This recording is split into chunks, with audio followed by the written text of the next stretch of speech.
इस बार मोदी जी कश्मीर काफ़ी दिनों बाद गए, आर्टिकल 370 अपील होने के बाद उनकी बहुत बड़ी सभा हुई वहाँ पे। क्या आप लोगों को उम्मीद है कि वहाँ चुनाव में आप लोग अच्छा करेंगे? कश्मीर वैली में कोई अकाउंट खुलेगा?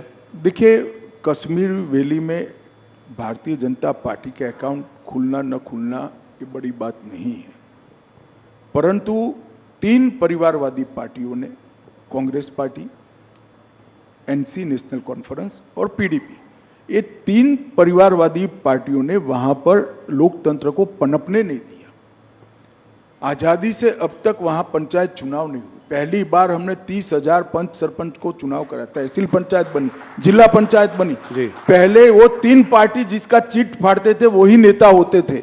मैं घाटी के मुसलमान भाइयों बहनों को कहने आया हूं कि आप कृपया अगर चाहते हैं कि जमहूरियत पाताल से नीचे तक चली जाए, लोकतंत्र पाताल से नीचे चली जाए, इसके मूल पाताल से नीचे जाना है, तो ये 3 परिवारवादी पार्टियों को साफ कर दो।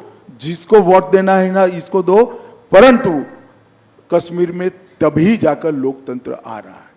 ये 370 का हवा बनाए थे भारतीय जनता पार्टी की सरकार ने, मोदी जी ने 370 को समाप्त कर दिया।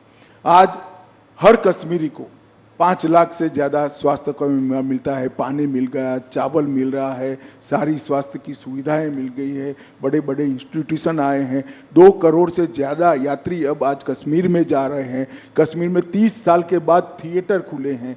कश्मीर में 30 साल के बाद ताजिया का जुलूस निकल रहा है, मुहर्रम का जुलूस निकल रहा है। ये लोकतंत्र की बहाली के कारण हुआ है जी। एक बार कश्मीर की जनता ने हिम्मत करना चाहिए। जिन लोगों ने 75 साल तक कश्मीर की जनता को लोकतंत्र से महरूम रखा, संवैधानिक अधिकारों से महरूम रखा और अपने केंद्र सरकार की स्कीमों से महरूम रखा, उनको दंड दीजिए, लोकतंत्र को मजबूत कर दिए, भारतीय जनता पार्टी को वोट दीजिए, जिसको देना है इसको दीजिए, परंतु घाटी में एक बार ये 3 परिवारवादी पार्टियों को सबक सिखाना चाहिए। कश्मीर में चुनाव कब होंगे? ये मैंने आपसे सवाल बहुत बार पहले भी पूछा है। इस बार बोला गया कि पैरामिलिट्री फोर्सेस की कुछ कमी है क्योंकि नेशनल इलेक्शंस हो रहे हैं तो नहीं हो पाए, तो इसका मतलब जल्दी होने चाहिए। सुप्रीम कोर्ट ने ऑर्डर ही किया है सितंबर तक कराने का। जी, तो उसके तो आउटर लिमिट है, सितंबर के पहले हो जाएंगे। एक सवाल जो कि बार बार होता है, आप लोगों का नारा था कि मंदिर वहीं बनाएंगे, वो आप लोगों ने बनवाया, प्राण प्रतिष्ठा हुई।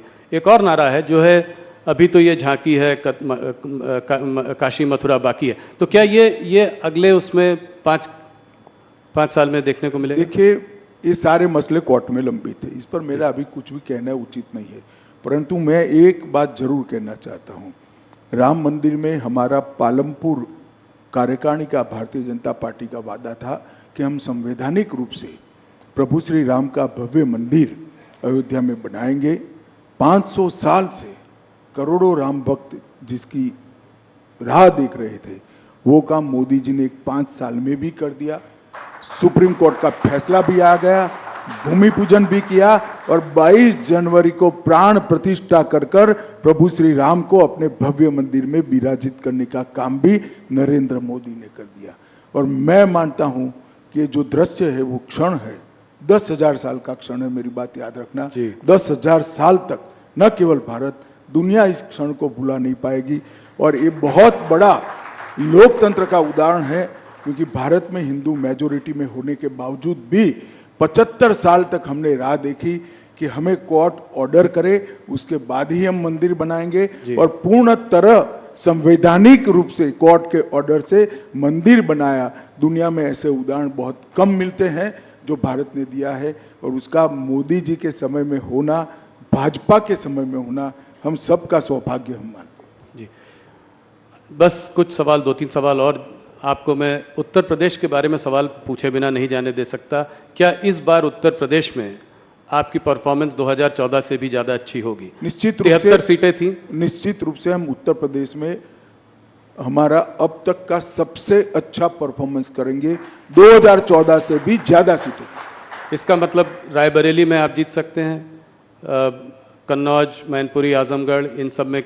सीटों के नाम पे न पड़िए, पूरी उत्तर प्रदेश की जनता परिवारवाद से त्रस्त है। इस बार परिवारवादी पार्टियों को जनता सबक सिखाएगी, ऐसा मुझे भरोसा है। आपसे हर बार जब इंटरव्यू करते हैं तमाम सवाल पूछते हैं, देश भर की बातें होती हैं। गृह मंत्रालय के कुछ अचीवमेंट्स बताइए जो 5 साल में जो आप सबसे बड़ा मानते हैं। देखिए, कोई अचीवमेंट बड़ा या न छोटा नहीं हो सकता। हर अचीवमेंट की अपनी जगह पे एक अहमियत होती है। छोटे से छोटा फैसला बहुत बड़ा हो सकता है अपनी जगह पे। जैसे मैं कहता हूँ, जब 5 किलो RDX पकड़ा जाता है तो लोगों को लगता है, इतना कॉलम आता है कि आज 5 किलो RDX पकड़ा गया। अगर वो न पकड़ा जाए तो 2000 लोग बम धमाके में मारे जाते हैं। तो ये तो नज़रिए का सवाल है। मगर मैं निश्चित रूप से कहना चाहता हूँ, कश्मीर के अंदर शांति, नॉर्थ ईस्ट के अंदर 10 से ज़्यादा समझौते कर 9000 से ज़्यादा उग्रवादियों को सरेंडर कराना, वामपंथी उग्रवाद लगभग समाप्त कर देना, नारकोटिक्स पर कठोरता से लगाम खींचना और ढेर सारी चीज़ों में देश की आंतरिक सुरक्षा को हमने सुरक्षित करने का काम किया है। डिजास्टर मैनेजमेंट जो मोदी जी का एक देश भर में मोदी जी का ही इनिशिएटिव है, उसको भी मोदी जी के नेतृत्व में इनके सीधे गाइडेंस के तले गृह मंत्रालय ने आगे बढ़ाया है। ढेर सारे काम हुए हैं, परंतु मैं देश की जनता को एक ही बात कहना चाहता हूं, चाहे समाज कल्याण विभाग हो, चाहे रक्षा मंत्रालय हो, चाहे गृह मंत्रालय हो, चाहे वित्त मंत्रालय, हर मंत्रालय में आज़ादी के 75 साल में अगर सबसे अच्छा परफॉर्मेंस हुआ है तो ये 10 साल में हुआ है। और 10 साल में देश की सूरत और सीरत दोनों बदली है। देश को दुनिया में सम्मान मिलने लगा है। आज भारत क्या बोलता है वो मैटर करता है। भारत का पासपोर्ट लेकर कोई जाता है तो सम्मान के साथ उसको देखा जाता है।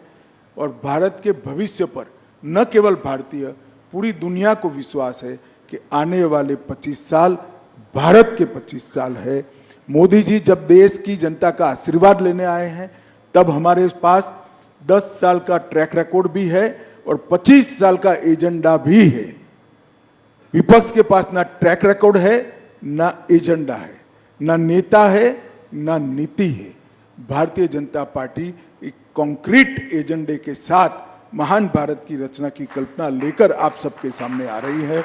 आप समर्थन करिए, मोदी जी को आशीर्वाद दीजिए, भारतीय जनता पार्टी को आशीर्वाद दीजिए। और आशीर्वाद दीजिए तो थोड़ा बहुत मत दीजिएगा, 400 पार करा दीजिएगा। इतनी ही मेरी आप सबसे विनती है। धन्यवाद। अमित जी, आप दिन रात काम करते हैं। हम लोग बात कर रहे थे, आजकल दिन में सुबह रात 3-4 बजे सुबह तक मीटिंग्स चलती रहती हैं। आज हमारे साथ आपकी धर्मपत्नी सोनल जी भी यहाँ हैं। तो घर के लिए समय कैसे निकालते हैं? हम लोग वर्क लाइफ बैलेंस की बात करते हैं, ये वर्क वाइफ बैलेंस कैसे होता है? देखिए, वो कोई सार्वजनिक बात नहीं है, मगर मैं आपको बताता हूँ कि मैं परिवार के लिए समय नहीं निकाल सकता। परिवार मेरे लिए समय चुनकर निकाल लेता है, तो हमारा बैलेंस बना रहता है और इसमें परिवार का बड़ा रोल रहता है। अमित जी, बहुत बहुत धन्यवाद, आप हमारे साथ जुड़े। आपने बहुत सवालों के जवाब दिए, 1 घंटे हमसे बात करी। आपका बहुत बहुत धन्यवाद।